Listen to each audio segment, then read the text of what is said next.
Kumbaga, mas nagsistay tayo dun sa friendship na, tawag dito.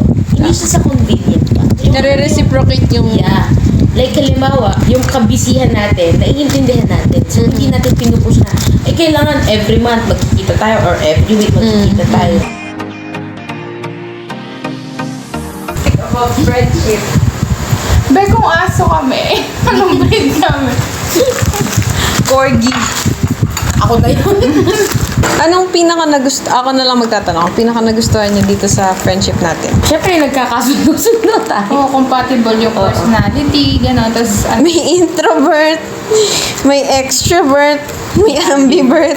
Tsaka tawag dito, ngayon kasi nasa stage na tayo ng adulting. Tingnan nyo, busog na busog yung itsura ko. Nakatanggal na nga yung botones ko eh. Ayun. Ngayon kasi nasa stage na tayo ng adulting. Kumbaga, we find ways na kasi. Money for you. I mean, tawag dito. Kumbaga, mas nagsistay tayo dun sa friendship na, tawag dito. Hindi siya sa convenient pa. Nare-reciprocate yung... Yeah. Like, halimbawa, yung kabisihan natin, naiintindihan natin. So, hindi natin pinupush na, kailangan every month magkikita tayo or every week magkikita tayo. As long na available lang lahat. Kasi may mga... Understanding. Oo, yun, very understanding. Tsaka, tawag dito. Alam niyo yun, yung friendship kasi na to, kahit hindi tayo araw-araw nagkakasama, araw-araw nag-a-updatean, alam mo yun yung alam pa rin kung kailan. Kailan ka dapat tanungin kung ayos ka pa ba? Kamusta ka na? tsaka walang yung tampuhan. Hindi big deal sa Mas atin pag hindi ka nakarating. Mas matured na yung Oo. pag-understand mo sa isa't isa.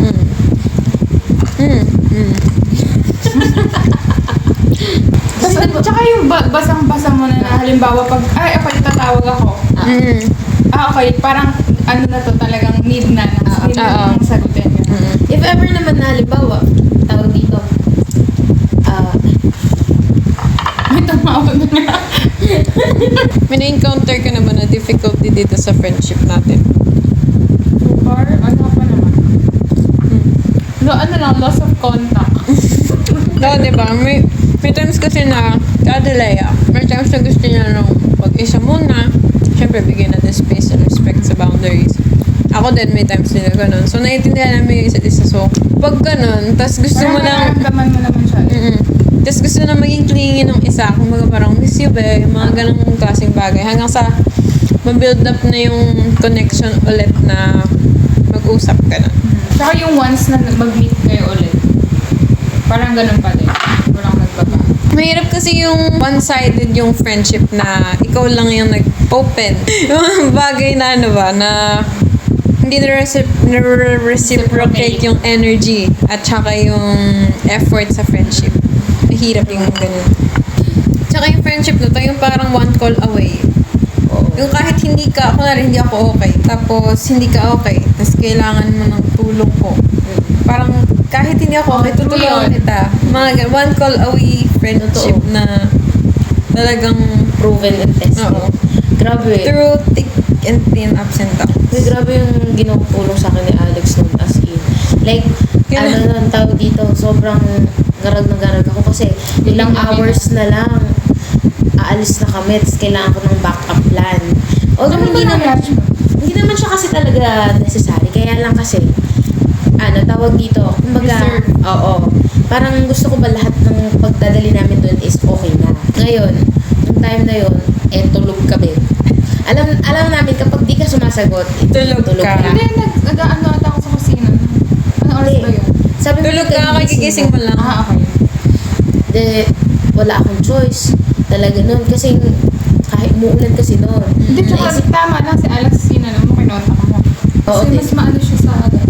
Tapos, nung kinonta ko si Alex, sabi ko, last ikaw resort. Kasi nga, umuulan nun, sobrang layo nung kila Alex.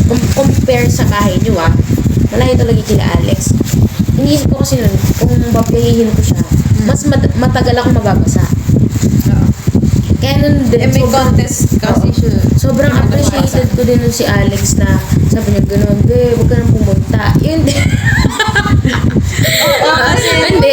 Nag-aalala kasi nag-aalala talaga kasi ako. siya na mababasa daw ako. Gano'n. Sabi ko, Mahirap. alam mo yung parang kahit concerned siya sa'yo, pero kinikilig ako na. Sabi ko, grabe. Tapos sabi niya, be, hanapan kita ng mas malapit dyan para hindi ka na pumunta. Isip ko pa nga si Maxine eh.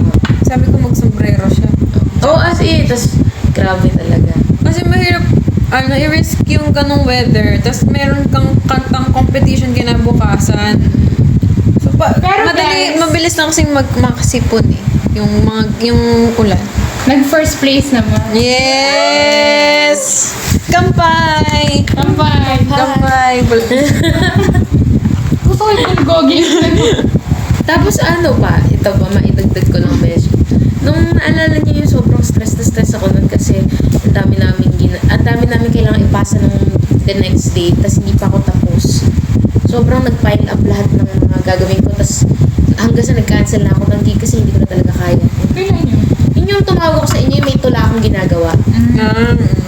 As in, sobrang appreciated ko kaya talaga nun. Kasi, ang tawag dito, yung tipong kahit na wala naman kayo dapat, tawag di stay na ginagawa nung ganong oras. Pero, nagstay kayo kasi may ginagawa pa ako. Diba, grabe yung Effort natin sa isa't isa. emotional support. Oo. Kaya nga, di ba, naging tawagan natin sa GC Jowa.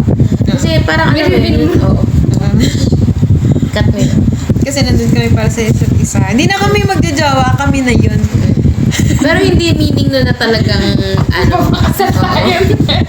Tsaka hindi siya platonic ba? Oo, soulmates. Hindi naman kasi, ewan ko ba?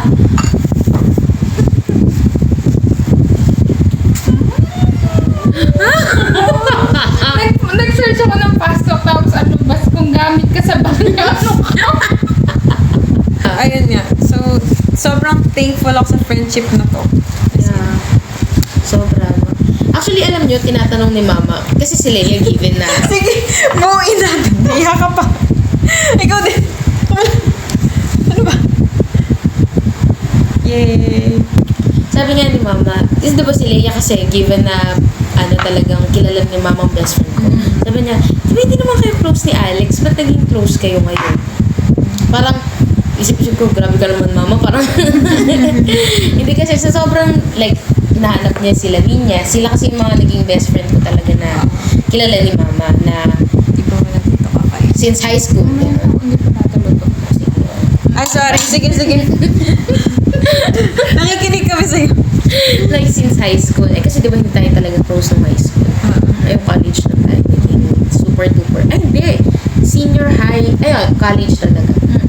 Yung senior high, although magka-join na kayo, pero hindi masyado. Nag-i-evolve pa lang. Oo. So, sabi ni Mama, bakit? Sabi ko, bakit? Inaway mo. Bakit? May anger issue talaga eh. Wala ba? Anger ka talaga. Hindi, feeling ko lang emotion nasa iyo. Ano? Masaya niya. Si Joy, si Sadness, minsan mag-aansayan. Meron niyang si Fatigue, si OA, si Super OA. Kaya mo ba? Kaya niya pa bang dalawa? Grabe yung personality ni Wisky. Masyadong ini-expose mo. 1, 2, 3. Go! And that's it for our vlog. Thank you so much. Paano tayo mag-artista yan? Alam mo yung nag-fancy. Sabi niya, and that's it for our vlog. Thank you so much and happy anniversary. Bye guys, thank you.